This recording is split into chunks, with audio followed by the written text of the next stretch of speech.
Algo que es marcado en el tiempo se considera como historia. El tiempo es una ilusión. Yo diría- vamos. Yo me escucho ya. Sí. Ok. Como procesos por el que se tuvo que pasar o etapas para llegar al momento que estamos ahora. Ah, mira, son muy buenas esas dos visiones. La visión es algo, como una visión de tipo objeto. Y Giovanni le dice, no, es un proceso, la historia no es solamente algo. Eso es, las dos cosas son ciertas, pero yo entiendo la historia más como proceso, porque las cosas ocurren y no tienen que volver a ocurrir, pero los procesos no se detienen. E incluso las cosas sí se detienen, hay cosas que se acaban, que se pasan a la historia, pero los procesos que la contienen continúan hasta el fin de los tiempos, que ya eso dependerá de su visión particular. ¿Alguna otra definición? Bueno, Nahuelias tiene... Se podría decir que la historia es una sucesión de eventos relacionados a un tema en específico. Exacto, ahí tú combinas las dos definiciones. Una sucesión es un proceso y los eventos serían como cosas. Ya no cosas, ya no objetos espaciales. Necesariamente los eventos son momentos temporales. Por ejemplo, digamos un momento histórico que estamos viviendo. Buen provecho. Venía el coronavirus. Oh, la pandemia. El La COVID, pandemia. el gran Pandemia. confinamiento. Mientras que el Para- coronavirus es el objeto,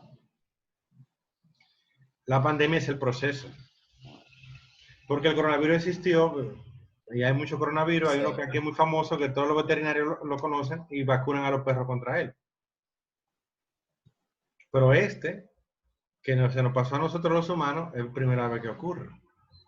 De la pandemia, el momento histórico es esto que está ocurriendo, que como un virus de origen animal hace resultado tan contagioso que hay que parar la sociedad, restringirla, limitarla.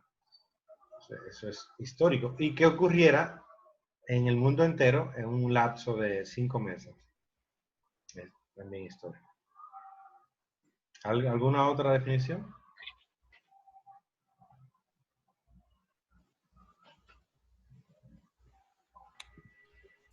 Luna. Para mí sería como un conjunto de hechos o acontecimientos que han marcado algo importante. Porque, ¿Por qué? porque hay un ejemplo, cuando nos daban social en el colegio, no nos mencionaban toda la historia de República Dominicana, sino lo más importante, lo que trascendió, por ejemplo. Y lamentablemente, muy lamentablemente, Luna tiene razón. Y esa es tristemente, la definición más acertada de historia. Repítela, Luna, y apréndansela o cópienla. Lo bueno de los videos que queda ahí, después la pueden ver. Conjunto de hechos acontecimientos que fueron realmente importantes y trascendieron, porque no todo por ejemplo, la historia de la República Dominicana se menciona, sino solo lo más importante, lo que marcó. Pero vamos a cambiarle lo de realmente. Eso es lo único en lo que yo no estoy de acuerdo con lo que tú dices. Porque resulta, y ya lo sabemos, y lo que estamos viviendo hoy nos lo va a mostrar para el futuro, es bien interesante, un caso particular como el cine, también nos lo demuestra, que no es lo realmente importante. Es lo que le importa a los que la escriban.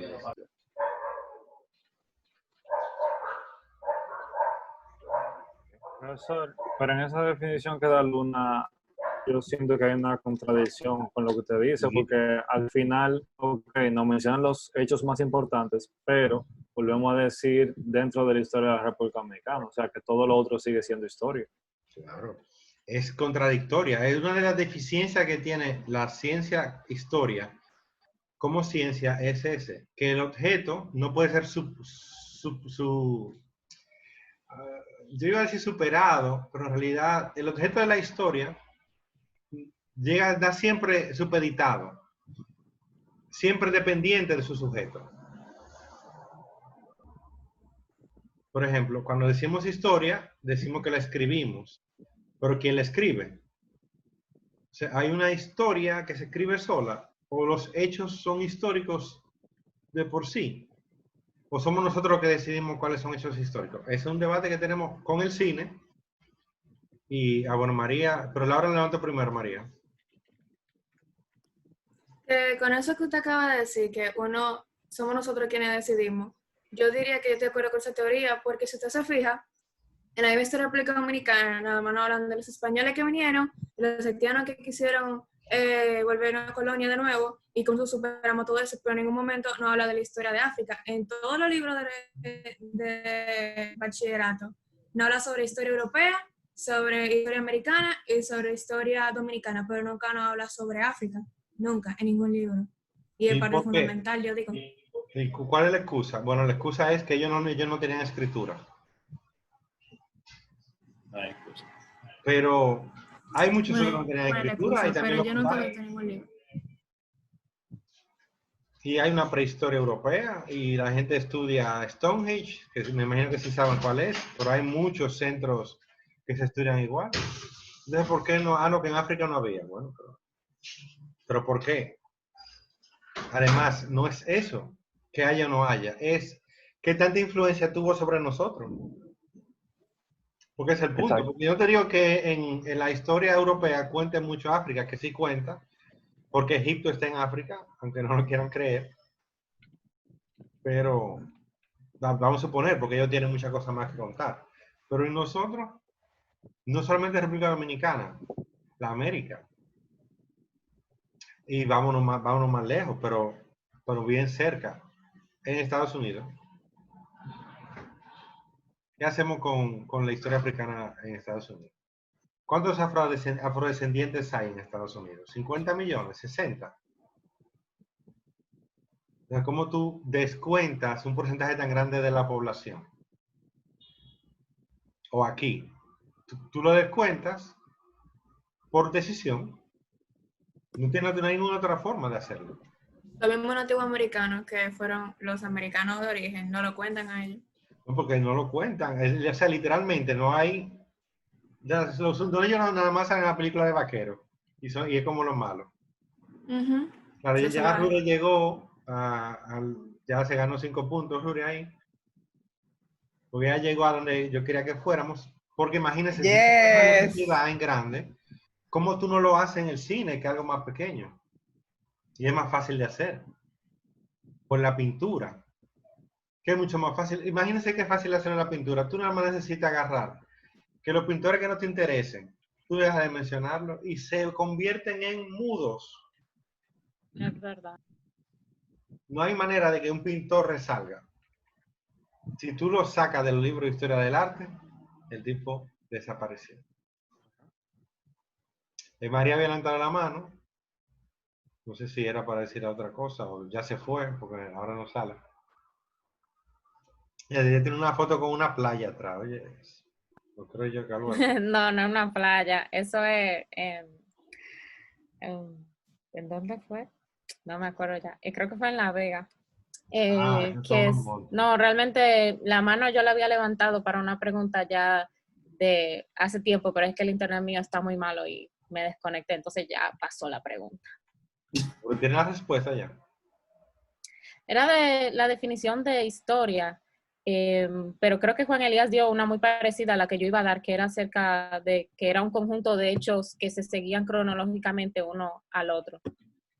Así, la historia se ordena. Y una de las ventajas que tiene la historia es que ese orden es muy difícil de manipular. Muy difícil. Entonces, eso forma parte de la contradicción en la historia. Y es lo que estamos viendo en Historia del Cine, o yo quiero que veamos. Este cine primitivo que vemos que surge rápido en todo el mundo. Y no puede Tomás Alva Edison detenerlo. Y en Francia está ocurriendo y los Lumière no pueden detenerlo. Méliès lo coge, Alice Blaché lo coge Segundo de Chaumont va a España, Segundo de Chaumont va a Italia y lo sigue poniendo. Y los alemanes también lo cogen, lo toman. Y dicen, no, pero el cine no es tuyo. Tomás Alva Edison quiere hacer el cine para él solo. Y tiene a Porter, que lo ayuda. Y Porter trabaja con Griffith. Pero Griffith se va para Hollywood. y se lleva a los mejores actores y a las actrices más populares. Y Tomás Alva Edison se borró. No hay una película de Tomás Alva Edison. ¿Ustedes han vuelto a ver eso? ¿O alguno tiene una idea de cómo en qué se convirtió en su productora? No, Mientras ni que idea. Pathé siguió haciendo la Pathé Sister. Aún hay películas de Pathé, que ellos siguen estrenando películas al año. Todos los años estrenan. Tiene más de 100 años esa productora. Y la de Griffith, la productora de Griffith, la compró hace unos años Tom Cruise. Y Tom Cruise produce con la productora de Griffith. Produce películas en las que por lo regular él es el protagonista. O sea que sigue funcionando la productora. Edison no pudo detener eso. O sea, con el cine ocurre como con la pandemia, se regó por todo el mundo. Aquí llegó, lo trajeron los Lumière y se ha seguido haciendo. Los Lumière lo trajeron aquí. Sí, en Puerto Plata. Ellos fueron por Puerto Plata. Ellos no vinieron, ellos mandaron unos Fue- operadores. Mandaron a alguien, sí. Sí, entonces, No. ¿qué? Ya ahí no tiene peso. La cara de Sí, Fabián. claro. O tú podrías decir, ya no tiene peso y mira que no siguió, que se cortó el cine. Pero el cine no se cortó, el cine de República Dominicana tiene una historia también interesante. Lo que ocurre es que en 1930, la única productora que quedaba, había 3 productoras, una en Santiago, otra en La Vega y otra aquí en la ciudad. La única productora que quedaba en el 30, la que tenía más éxito, la que debía producir la película más exitosa y que la distribuía, se destruyó completamente en el ciclón San Zenón. Estaba en la zona colonial, casi en Ciudad Nueva. Al destruirse, literalmente, que se derrumbó y se dañaron todas las películas, etc., no pudo, o él quizás intentó reconstruirla, pero ahí viene qué pasó con el ciclón San Zenón, todos lo sabemos. Puede ser un personaje histórico que lo mencionamos mucho. ¿Qué pasó? La llegada de Trujillo. Que Trujillo se afianzó en el poder. Él no las prohibió las películas, es bien curioso. Él solamente puso una ley no escrita de que él tenía que protagonizarlas todas. No, tampoco las censuraba, Wow. miren qué curioso. Trujillo no las censuraba las películas. Era la Iglesia Católica. Que tenían un sistema de censura tan bueno que el gobierno no tenía problema con eso. Aquí las películas siempre se daban, los cines fueron muy apoyados para exhibición. Para hacerla, tú tenías que poner a Trujillo protagonista. Wow. Bueno, ahí está Laura tirando veneno. Pero ¿y cómo tú ponías a Trujillo de protagonista? O sea, tú lo llamabas para que actuara. Exacto. Entonces, ¿qué proyecto iba a protagonizar él? Es que realmente era como de documentales de las dictadoras. Que Solamente. Totalmente de la dictadura. Propaganda se podía hacer. Ni siquiera de la dictadura, sino del Exacto. buen gobierno del Exacto. señor Trujillo. Porque no era que tú podías decir lo que estaba pasando, tú tenías que decir que todo estaba bien. Exacto. Entonces, eso cerró el cine. Literalmente por 30 años. Del 30 al 64, aquí se realizan muchos cortometrajes, algunos documentales y una película de largometraje. En 36 años. Pero ¿documentales de qué longitud se hacían? Había un documental interesante que los hacían los norteamericanos, ellos, con una casa productora que había en Puerto Rico. Ellos hacían trabajo para toda América Latina, eran documentales de la siembra, o había uno muy bueno que se vio mucho sobre el combate contra los mosquitos, productores del dengue y la malaria. Y se hizo, ese es un muy buen trabajo, yo creo que está en YouTube, lo voy a buscar para mandárselo. Entonces, ese lo veíamos en el archivo, tiene copias. No exacto también, Diego, pero no hemos llegado ahí, no te desesperes, tenemos que pasar por lo de Rure primero y después vamos a eso. Y estos documentales sobre la malaria, el combate contra los mosquitos, son un éxito, porque eso es muy importante, le enseñaban a la gente a no los mismos videos que hacen ahora para televisión e internet. Pero volvamos a la historia. Ya tomamos el ejemplo dominicano, que es muy conocido, y que nos sirve para ver si se puede extrapolar Pero vamos a extrapolarlos. Sí, ahí van. No quieren que nos cierren el Zoom. Ahorita comienzan a hablar de Donald Trump y de... Los reptilianos, los seres de luz. Sí, Rura. Que también muchas veces se usa la historia para atraer atención a algunos eventos y dejar como que otros pasen desapercibidos y con el tiempo se olviden.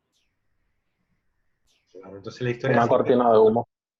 sirve como cortina de humo, como tapadera, más que como información. Entonces, este señor, un hombre muy conocido o muy mencionado, se llama Octavio. Ustedes saben quién es. Le decían Augusto César. Es el sobrino de Julio César. Se queda con el poder en Roma, luego de una cruenta batalla, al asesinato de Julio César. Augusto se hace con el poder, con el control del Senado y del ejército romano. Él nunca se denominó emperador, así como... Eso fueron Es el personaje que hace este muchacho en El Gladiador. No, Gladiador es uno de los descendientes de él. Augusto César es el gran César. Es el César que asiente el imperio. Él sienta sus bases. Porque Julio César era el militar. Julio César hace el imperio, pero lo asesina. Es Octavio, Augusto, su hijo de crianza, es su sobrino, quien lo asienta completamente. Y pone las normas que luego los descendientes imperiales, la dinastía Claudia, de Augusto, estructura, y que al final lo que entonces ocurre que vemos en Gladiador, que ya César es como un dios que decide sobre la vida y la muerte de sus súbditos, etc. Y la imagen que tenemos del César viene después de la dinastía Claudia, que literalmente Nerón fue el primero que se declaró dios y que había que adorarlo, etcétera, etcétera. Pero este señor Octavio tiene una función muy importante en la historia y es uno de los primeros ejemplos evidentes e históricos de esta manipulación. Él contrata o lo manda a buscar o como sea a un escritor, un poeta.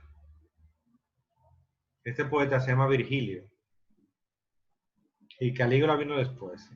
Calígula es descendiente de Augusto, de la misma familia.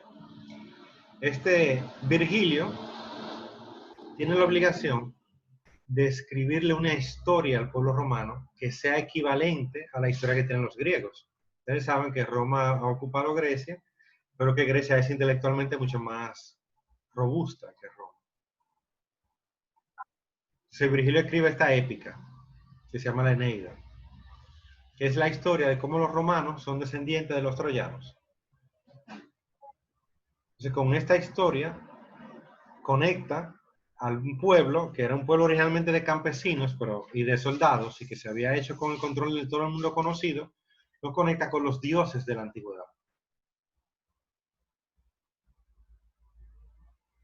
La época clásica es fundamental porque todo el mundo, no había ateos, a los que le decían ateos eran los cristianos, como vimos en semiótica, donde todo el mundo entiende que los dioses son reales, que lo sobrenatural existe. Tú para gobernar necesitas el apoyo de lo sobrenatural. Entonces, ¿cómo tú haces que un pueblo, que es un pueblo fundado por campesinos y soldados, pase a exigir la honra, el tesoro y el control sobre los otros pueblos que son más antiguos que él? Sí, Luna. Luna. Yo me leí en un libro que decía que a los reyes lo ven como dioses, porque para ellos llegar al poder, como te dijo, era como de una manera sobrenatural y que se hacía a través de la magia. Y por eso ellos se veían como dioses, porque estaban afiliados con los dioses y a base de una magia ellos pudieron conseguir ese poder. Y tenían que decirlo, porque en un mundo en que todo el mundo cree en lo sobrenatural, ¿por qué tú puedes, ¿por qué tú puedes decir que tú tienes derecho sobre mí? Tienes que heredarlo. ¿Y de quién? De los dioses. Entonces los romanos no lo tienen. Los dioses viven en el monte Olimpo. Literalmente. Júpiter es Zeus en latín. ¿qué hacen? Bueno, ellos dicen, nosotros somos los hijos de los troyanos, que los griegos nos quitaron los dioses, porque eso es lo que si han leído la Ilíada, eso es lo que sucede, usando la excusa de una mujer. Pero Eneas llega a la península itálica y sus hijos fundan Roma. Entonces ahí queda el derecho romano de gobernar, lo han heredado de los dioses olímpicos. Del Olimpo. ¿Y qué tiene que ver eso con el cine, dirán ustedes? O dirán algunos. Eso, casi como esa historia controló la imagen del Imperio Romano, el cine puede controlar la imagen de cualquier otra cosa. Todo el mundo lo intenta. Te dirán, no, pero ahora no se habla de dioses. No. Pero tenemos el caso de Estados Unidos y la Segunda Guerra Mundial, cómo cogió toda la industria de Hollywood y la movió para hacer propaganda. No solo en la Segunda Guerra Mundial, en la Primera Guerra Mundial también había. Exacto. Entonces, sería que ya en la Segunda Guerra Mundial lo hacen oficialmente. Montan una oficina para encargarse de eso, un ministerio completo. Creo que se convirtió en la CIA, ese ministerio. No estoy seguro, pero creo que tenían hasta una lista de cosas que tú tenías que preguntarte si aparecían en tu película que ayudaban a dar buena imagen del gobierno, de las tropas. Y eso sigue ocurriendo. Ya no solamente de las tropas, porque ya es muy, muy difícil de sostenerlo. Imagínense, casi imposible. Pero sí de Estados Unidos. Al final de cuentas, tú no puedes hacer en Hollywood una película que vaya en contra de la imagen de Estados Unidos. Por más que tú seas Martin Scorsese. Cine políticamente correcto. Aparte, tú puedes hacerlo políticamente incorrecto. Yo también, ahí está Woody Allen, que es muy políticamente incorrecto. Pero al final de cuentas, tú tienes que decir que es del mejor país del mundo. Ahora es más fácil, porque los directores, guionistas, actores y todos lo creen. Porque ellos nacieron recibiendo ese mensaje. Martin Scorsese se lo cree, que Estados Unidos es el mejor país del mundo. Y quizás ustedes también, eso es un asunto personal, es un asunto de opinión. Pero tú no puedes decir otra cosa ya. Vamos a ir con la historia. Vamos a ver en estos minutos que nos quedan antes. Juan, ¿tú vas a abrir el otro? Ya ahí está el link ¿Ya tú lo mandaste por dónde? por el grupo de WhatsApp. Ok, ahora entramos por ahí. Si tenemos más o menos una idea de lo que es la historia, ¿alguien tiene una duda? Lino que entró, después de que la definimos. Si puedo hacerme un resumen más o menos de lo que me perdí, así rápido, o lo hacemos cuando volvamos. No, cualquiera de ustedes, diga, ¿qué es lo que es la historia? Sabemos que la historia es una sucesión de eventos, ya se me olvidó. Yo puedo decir una versión ahí. Que era la sucesión, acontecimientos o sucesión de eventos que que marcan, ordenados. que No, son que han ocurrido, relativamente, Que son contados. que son que son importantes. relativos. Que son contados porque han afectado de alguna manera u otra el mundo o han trascendido con el Eso. tiempo. Luna ejecuta. A ver, Lino, tú no entendiste porque te lo dijeron entrecortado. Más o menos, o sea, una sucesión de eventos. Ya, es eso. La historia es una sucesión de eventos que han pasado y Importantes porque han Importantes. trascendido. O sea, esa sería la construcción, una sucesión de eventos relevantes que han trascendido. Solamente faltó algo. Que tiene su propia definición.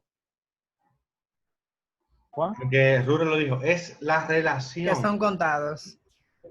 de una sucesión de acontecimientos considerados importantes por su trascendencia. Considerados importantes por su trascendencia. Sí, que la dice Laura, hay una conspiración, claro, se conspira, se define. Pero miren que la conspiración es más profunda de lo que parece. ¿Cómo se llama el continente donde vivimos, donde nacimos? América. América. América. ¿Y ese nombre es un nombre que viene de dónde? De De Italia, España. Américo. Américo Vespucio, español, ¿no era? Américo Italiano. Vespucio. Italiano. Que en uno de los primeros mapas le puso el nombre. ¿Y a quién le gustó el nombre? A él. Isabel, A él. No a los reyes a los reyes de Castilla y León. y León. Vespucio. ¿A quién le preguntaron por ese nombre? A nadie. A nadie. Cuando Nadie. Simón Bolívar quiere cambiar el nombre, ¿qué nombre se da? Él sabe todo esto. El que estudió en España sabe todo esto. Él dice, no, pero ni siquiera el nombre es nuestro, dice. Va más allá de una conspiración, porque cuando tú no tienes ni siquiera tu nombre, por obligación estás dominado. Yo te diría, no, profesor, pero mi nombre me lo puso mi papá. Sí, pero hay una dominación que se supone que es no solamente amable, sino también necesaria y útil, que ejerce el padre con el compromiso de dejarlos ir a los hijos. Pero a Eucano nos dejó ir a Europa, nosotros.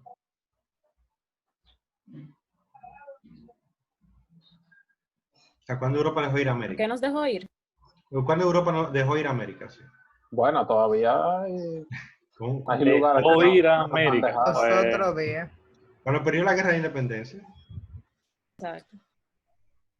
Porque el único país de América que no se independizó de Europa en una guerra, bueno, dice que Guyana aún no, pero yo voy a hablar de Canadá. Ni Pero Curazao, Haití. ni Jamaica. ¿Hay Haití? No, Haití fue la primera revolución. Haití fue el primer Bueno, país que se sí, pero es que independizó. ellos pagaron, ¿no fue? Porque entonces sí, pues ellos se la cobraron. La guerra. Exacto. Sí. Ellos se la cobraron, por eso se convirtieron en el país más pobre del mundo. Que ya no, ya el segundo país más pobre del mundo, hay uno más pobre que él, pero 100 años después de ese pago, o 100 y algo de años después. Ajá, pero ¿qué nos van a pagar ellos con coronavirus que no pueden pagar? No me equivoco, ellos están más jodidos que nosotros. Entonces, calculen que el tamaño de la conspiración, que el nombre del continente, cuando Simón Bolívar se lo quiere cambiar, que se le puede ponerle Colombia, comete el mismo error. Porque Colombia, ¿por qué? Porque nos cubrió Colón, dice él. Y ahora no, pero nos quedamos con América, que es más bonito. Y no le pudo cambiar el nombre. Le iba a poner aquí en Colombia, luego América del Sur. ¿Por qué Europa es Europa y por qué Asia así? No, pero Asia, el nombre de Asia se lo puso Europa. O sea, que el mundo está... Igual que el de África, su nombre griego. Claro, porque la conspiración llega al punto de que ellos se denominan, nosotros somos el primer mundo. El país que más, el continente donde los países más se han desarrollado. Y los que sentamos la pauta. Y todos nos caen detrás. Y nosotros tenemos el primer cine, tenemos la primera literatura, tenemos los primeros idiomas, tenemos las primeras universidades. El viejo continente. Al viejo continente le decimos nosotros, y no le gusta que le digan así. Prefieren el primer mundo. Y como los gringos se creen también el primer mundo, lo aceptan. Chuquibobo. Bueno, no creo que vaya a ir mejor que a Colombia, porque Colombia por lo menos se quedó con un parásito con el nombre. Soy Chucky Bobesco. Sí, Chuquibobo no creo que se lo pongan ni a un residencial. Pero, Lo real es distinto al aparente.